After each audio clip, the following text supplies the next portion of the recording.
Now we're going to turn to an exciting new development that happened this year, totally unexpectedly.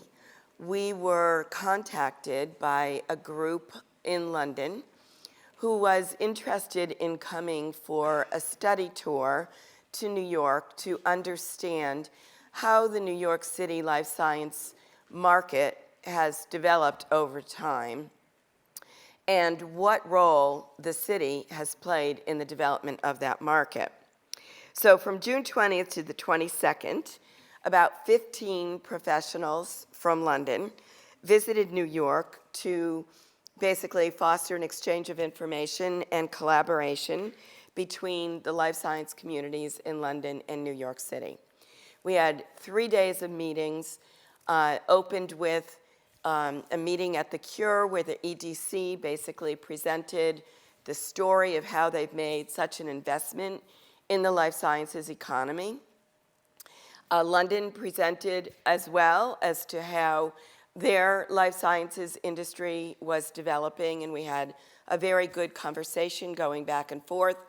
We then moved over to InnoLabs in Long Island City, had a great tour there with a broader tour of the surrounding areas, and then we did a walking tour up First Avenue through what will be Kips Bay, past the old public health building, the Alexander Life Sciences Development, and the NYU New Sciences Center. And then we had a session in Manhattanville Factory District at Tasty, and also at Midtown West, the Hudson Research Center, which really helped them understand how the life science clusters in New York City developed. All of the information that we collected during those visits is now being collated into a white paper that will be jointly published between London and New York in January of 2024. And we are currently planning a trip in April of 2024 for our New York Builds Bio members to visit London. We may or may not have a London chapter developing there, but there's some talk of that happening too. So it's quite exciting, and we are thrilled this morning to have 3 speakers from London. They're all virtual. Bennett John was going to be with us in person, but unfortunately, he's contracted COVID, so he will be also virtual this morning. He is the Senior Capital Investment Officer for Real Estate from the British Consulate General in New York. We have Faaiza Lalji, Director, Planning and Development with Precis Advisory, who's going to talk to us about a very exciting new development they're doing at King's Crossing in London, and Georgina Rizik from SC1, London Life Sciences Innovation District, the first incubator there. So welcome, you guys. Thank you all for being with us this morning. I'm going to be sitting right in front of you, so you are now facing the audience, even though you probably can't see them. So Bennett, do you want to get started? And thank you so much for joining us when you're not feeling well. Sure. Thank you so much, Nancy. Could you hear me? Just want to make sure. Yes, we can hear you. And I really want to apologize for not being able to make it in person. That's what I get for going to a karaoke bar last week. But in any case, let me just get started by saying I think London is certainly a world-class city, same as New York. There's certainly a lot of similarities between 2 locations. Most recently, when I attended the World City Conference, actually in the same room which the audience is sitting in right now, they did a ranking of all the world cities, and London came in first. And don't be too disappointed, guys, in New York. New York came in third. I think it was based upon a couple of different categories, such as livability. So things such as like how walkable the city is, how many bike lanes there are, museums, connectivity to the airports, things of that nature. Lovability, so culture, restaurants, shopping attractions, and prosperity. So areas such as the percentage of the population who receive higher education, participates in the labor force, GDP per capita, and the number of Fortune 500 companies within the area. While I've been in the role, I've spoken to several people who were either both developers or investors in life sciences, and they've all given me some of the similar initiatives for what they believe creates a good life sciences cluster. And essentially, that would be access to venture capital, having world academic and medical institutions, good transportation, and having an area for individuals and talents to both live, work, and play. And certainly, New York and London, I believe, have both of those in spades. When you look at the life science ecosystem within London, I think one of the biggest strengths clearly is its ability, its talents, AI. So London has, according to many people, the top AI talents in the world, and certainly this brings not only advancements within medicine, but also advancements within medical imagery analysis and intelligent document processing. Sorry. The NHS is also a tremendous resource for the life sciences ecosystem within London, and obviously the entire UK. Not only with London having an extremely diverse population of over 9.6 million people, of which over a third of them come from outside of the UK, this clearly makes it a good location to conduct research and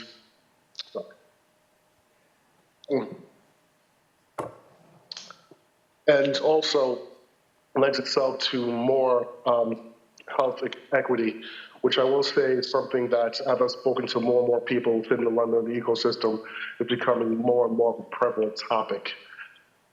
There certainly is the infrastructure there available with 19 of the top 20 global pharma companies in the world, such as Novartis, Takeda, Gilead, Merck, AstraZeneca, all being in London. And all the top 30 medtech companies in the world also all do operate within the UK.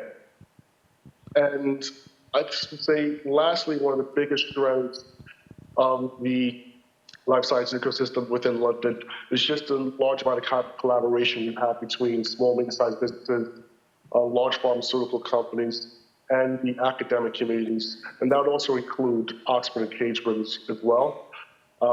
This also brings about greater innovations within drug discovery, diagnosis, testing, disease modeling, and as we saw during the pandemic, certainly vaccine development as well.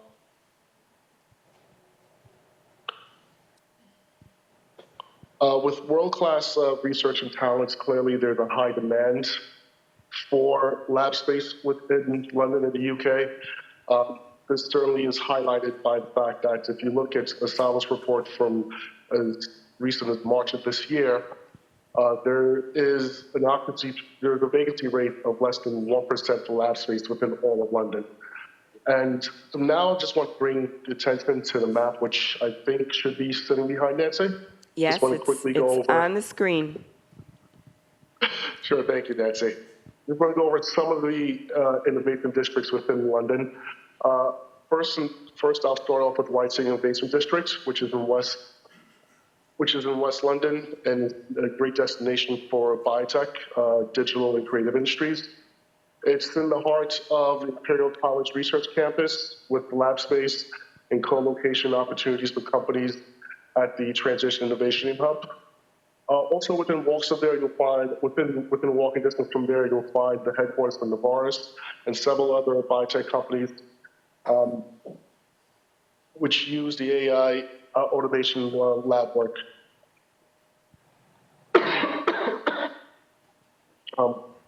It is also the home for ACE ADC Therapeutics, which is a Swiss oncology-focused biotech company. When you look at the Paddington Life Sciences cluster, it's certainly the home to the Imperial College Healthcare NHS Trust, and also where Takeda and Vertex Pharmaceuticals are headquartered. Along with that, you'll find a National Institution for Health and Care Research, Newcastle In Vitro Diagnostics Cooperative, which aims to ensure that there's better diagnostics as quickly as possible for patients. And when I spoke to someone who actually works very closely in the district, what they told me is that within that area, they're really trying to bring a focus to both health equity and engaging more closely with the community when producing their research as well, which I think was certainly something that, again, I'm hearing more and more within the community. Within the Knowledge Quarter, which is near King's Cross, it's an innovation center that's home to Bennett AI, DeepMind, as well as University College London, the Alan Turing Institute, the Crick Institute, and the Wellcome Trust. It's very conveniently located to a lot of good transportation, so you can get through the English Channel to Paris very easily. There's also rail to Brussels and Amsterdam. And bringing it all together is QK Labs, which is an accelerator programmed by the Click Institute for early stage data health startups in collaboration with the Boris and LifeArc. Smith Klein also has opened a hub there. And Merck was going to have some activity there as well, which I will leave for later because you'll hear more about that shortly. Within Whitechapel, which is located in East London, you would also find, a district that's very focused on digital health and data science. It's also the home of Genomics England and holds the second largest cancer hub within London, as well as home to the London Air Ambulance and an internationally renowned trauma center. And with that, I believe I'll pass on to Georgina to speak a little bit about the SC1 district. Thank you very much, Bennett. That was yeoman's work, we could tell. Appreciate your presence here today. So Faaiza, tell us about your exciting new announcement and groundbreaking that just happened a couple of weeks ago. Yeah, no, thank you so much, Nancy and Bennett. That was a great overview. The project I'm going to be speaking about is in the Knowledge Quarter in King's Cross. So Bennett gave a good introduction to the area, and I'm sorry that I couldn't be in person. I was actually in New York City yesterday, but had to be back in London for a meeting today, but wasn't sorry to miss the end of your October summer. So very glad to join you virtually. So the Knowledge Quarter really encompasses an area called King's Cross, the Euston Road, and Bloomsbury. And I'll just say a bit more about it before I speak about our specific project. Bennett mentioned the Francis Crick Institute, which is a leading global research center for medical research and discovery. He also mentioned Google, but there are others, in the kind of cultural and music space, like Universal Music, the British Library, University of the Arts London. So really, the Knowledge Quarter is a true kind of innovation district in the sense that it is home to life sciences, as well as data science, as well as cultural and academic and educational institutions.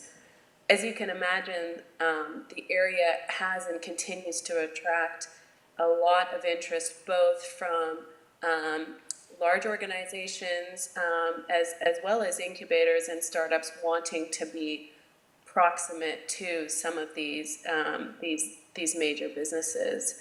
The other thing which Bennett mentioned is really the connectivity. So in the center of King's Cross, really, are two railway stations called King's Cross and St. Pancras, and one connects the Knowledge Quarter to the rest of London and the country, and one connects, the other really connects the Knowledge Quarter to the rest of Europe. So being able to have a presence in the Knowledge Quarter is really meaningful in terms of accessing talent there, but also accessing talent across the rest of the country and across Europe. There's a huge amount happening. There are nearly 3 million square feet of activity in the pipeline. I'll mention a couple of projects. The British Library just secured planning for an extension project, which will really bring a range of benefits to the local community. Euston Station submitted a planning application this year, which is an overstation campus of arts and sciences. And St. Pancras Hospital just submitted their planning application, which will house Oriole, which is a world-leading center for eye health. So those are just a few examples at the planning stage, but there are many more projects under construction, including our own. So there's almost 1 million square feet under construction. And our project, which you can see on the screen, Belgrove House, will be a specialized life sciences center and an office building for Merck MSD. So it will be their UK HQ as well as Discovery Center. It will house 800 of their employees, including scientists, and will really focus on research, vaccine development, and medicines for diseases of the aging. So we're super excited about it. It will not open for a few years. We just broke ground a couple of weeks ago. It will open in 2027. But based on the context that I gave, you can imagine that Merck MSD were really interested in King's Cross for some of the reasons that I already mentioned. And even though this was going to be and is going to be their UK HQ, they really see it as servicing the rest of Europe and accessing the rest of Europe. And they also see it as kind of part of their network of discovery centers that already exist. So they have a discovery center in Boston, which opened 20 years ago. They also have a discovery center in San Francisco. So this would be the third and their trifecta, where they imagine scientists will move across the centers and will do different work in different locations. So their discovery centers don't actually have all of the technology and the people that scientists and employees need to do all of their work. And as a result, employees are forced to travel to the other global centers to work with the technology and the institutions in those jurisdictions, which we really bought into that idea that science should be global and that science should happen in different places with different people. So as I mentioned, we broke ground on the project last week. King's Cross, if you're not from London, is also a very highly significant historic and heritage area in London. Both of the stations that I mentioned are Grade 1 listed, which is the highest heritage listing in the country. It's also a conservation area called Bloomsbury. And so our site, given that it's directly across from the stations and really at the center point of the Knowledge Quarter, came under a lot of scrutiny from an architecture perspective. And we really wanted to do something that represented, and the architect HMM led in this regard. We wanted to do something that would represent and be innovative today, in the same way that the stations, when they were designed and when they opened, were examples of engineering innovation in their time. And so we really took the approach of focusing on carbon reduction and really whole life carbon, where we were looking at carbon emissions not just during construction, but also during operation and refurbishment. So that was really the starting point for us from a design perspective. And it filtered through the whole project, from the kind of certifications we tried to achieve and the levels of reduction, as well as our waste strategy. So that was really the heart of the design.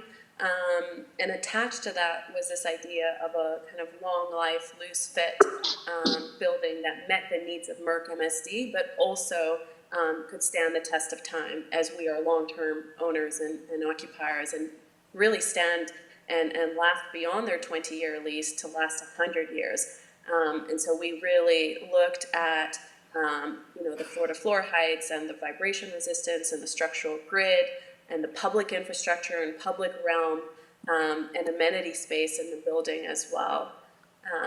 The third kind of pillar, I would say, in terms of our thinking alongside kind of heritage and sustainability was really the approach to the various publics of the building. The Knowledge Quarter is also home to many local communities that have lived there for generations. And lots of young people and lots of schools and lots of people that,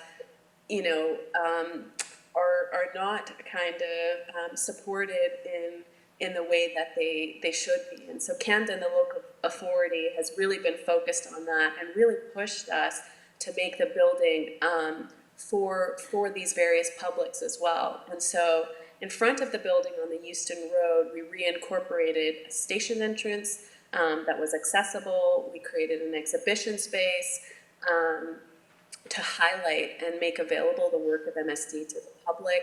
And then at the rear of the building, we've designed an education center and classroom where 50% of Camden schools are already signed up to have high school students involved in those programs, as well as a cafe for the local community and an auditorium for other institutions based in the Knowledge Quarter wanting to collaborate with Merck MSD. So if I turn your attention to the slides on the screen, perhaps we can just flip through to the first slide. And I could just show you quickly the things that I've been referring to.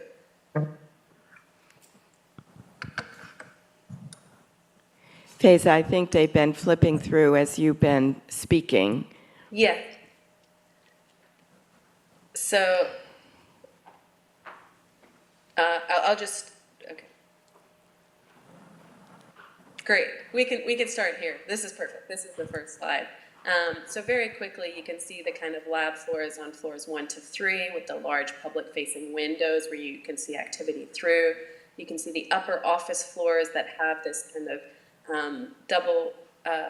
this biophilic facade with a zone for planting that really shows that the building is about greening and about sustainable thinking. And then the collaboration zone in between floors 1 to 3 and floors 4 to 9. And then on the ground floor, you can see the tube entrance on the corner, as well as the public entrance. So if you go to the next slide, this really shows the double skin and the biophilic facade, which can be viewed from a distance. Next slide. Some of the amenity in the building and the terraces facing the station. Side view of the labs. Interior view of the labs overlooking the stations. Reincorporated station entrance. Exhibition space facing the Euston Road, so the front of the building. And then education center, classroom, and auditorium to follow.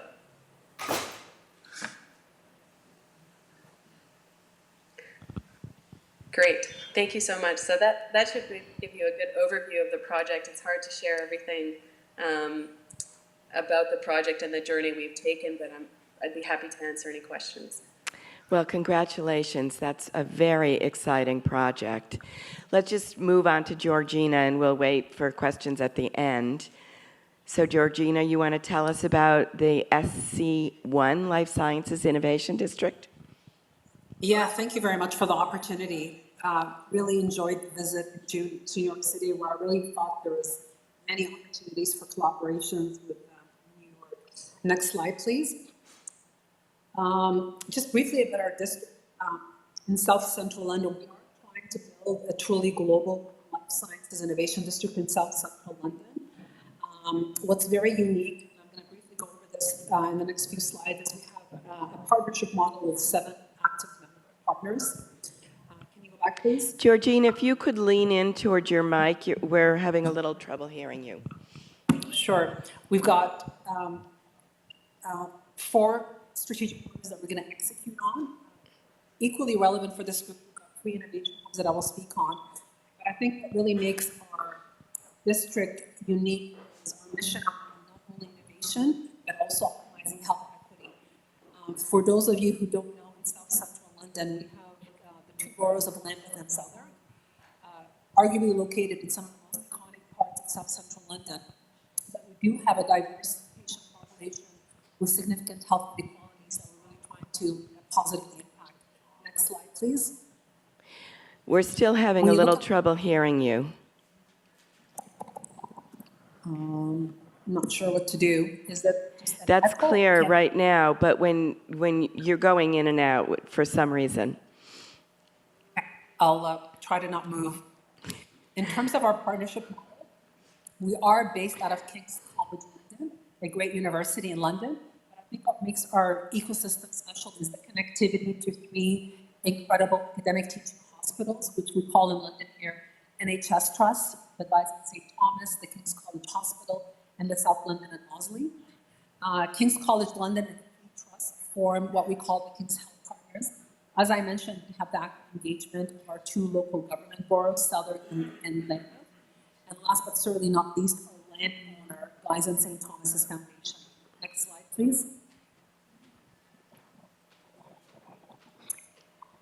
We are trying to execute on four strategic pillars. One is becoming the go-to ecosystem for entrepreneurs and founders and making sure we have the right space, accelerators, incubators, and services to support them along the entrepreneurial journey. Equally important is our transformative partnership strategy with Big Pharma and Big Tech along the streams where we have academic and clinical leadership. That is mental health and neuroscience, oncology, respiratory and cardiovascular. We have an employment and skills strategy to make sure that the people within our boroughs ultimately get those great jobs in life sciences. And then I think what would be relevant to this group is we have an incredible estate strategy portfolio. Next slide, please. When we think about our district, we are arguably located in what I consider the best parts of London. We have our biomedical hub around the London Bridge campus, which has leadership in cancer, genomics, and targeted therapeutics. If you go over to Westminster Bridge, we've got a MedTech hub with leadership also in cardiovascular and respiratory disease and AI. And last but certainly not least, we also have our Denmark Hill campus, which is known as our Mind and Body Hub, with leadership at a global standing in terms of neuroscience and mental health. Next slide, please. Each of these hubs, in the interest of time, I will not be able to go into, but we have academic institutions, clinical institutions. We've had incredible spin-outs. We have offerings to really support what we envision to be critical to solve health problems, which is public-private partnerships. So that is available in every single hub. Next slide, please. When we reflect on the spaces available to us, very excited to talk about the London Institute for Healthcare Engineering, which will go live very soon along Westminster. This will be the gold standard in terms of the intersection of academia, the hospital system, as well as the private sector in terms of taking medtech technologies from inception to commercialization. So really a great example of what that partnership looks like. On Westminster Bridge, we also have the Royal Street development. If you reflect back on London Bridge, we're going to have a huge development, Snowfield Corridor, about 350,000 square feet of dry, wet lab space and office space to really, again, foster that collaboration with the university, our academics, our clinicians, and the NHS Trust to really foster that connectivity. The same with Denmark Hill, where by the end of the year, we will have the Hers Motley Center for young people with mental health. So hopefully what you've seen from my presentation is our ecosystem is really anchored around a great university, great academic teaching hospitals, a phenomenal location that really foster connectivity, and of course, cultural icons of London, whether it's the Parliament buildings, whether it's the Shard, whether it's London Bridge, Westminster Bridge. And equally important, we have the support of our boroughs and really the engagement of the community to really make our reimagining of innovation and health equity a reality over the next few years. Thank you for your interest, and I'm happy to take any questions or share the slides. Thanks, Georgina. We're having a little bit of a technology challenge this morning, but I think what you can see is that there are real similarities between the way that London is developing and the way that New York is developing, and lots of areas for collaboration between the academic institutions that are doing science together. Many of the companies that have been started in New York actually list on the London Stock Exchange before they list on NASDAQ. So the financial sectors is a very important part of the collaboration as well. And then learning from each other in terms of the way that the different clusters are developing and making connections between those clusters for the cross-Atlantic partnerships and collaborations, I think, presents some really interesting opportunities. Does anybody have any questions that they would like to pose to our panelists in London this morning?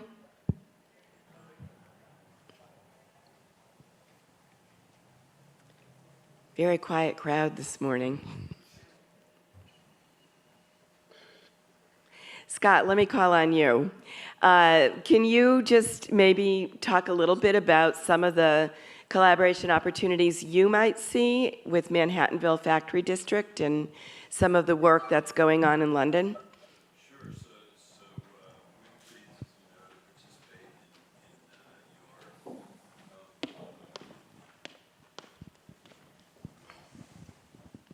Thanks, Nancy. We were pleased to participate in the exchange during the London study tour, and not only found it very interesting, but obviously a lot of the companies that everyone spoke about in London are important companies to New York City and the New York City greater region. But it also gave me an opportunity to personally get to know Faaiza, and I'm looking forward to going over to London with your group and learning about these really interesting projects. And I think a lot of the challenges that we have in New York City are similar things that London is dealing with, and I think the interchange is going to be really, really important. And it's important to us, and I think your connecting the two cities is terrific. Great, thank you so much. So we will be visiting London, but we'll also be visiting Oxford and Cambridge, and maybe Stevenage, which is a developing cell and gene therapy hub, which is kind of in the middle of this golden triangle in the United Kingdom. So stay tuned early next year for more information about that and for the release of the research report and white paper that we'll be doing on the study tour we had in June. So thank you to our speakers. Really appreciate your presence here today, and we're looking forward to seeing you again soon. All right, thank you. Thank you so much. Thank you. Thank you, Nancy.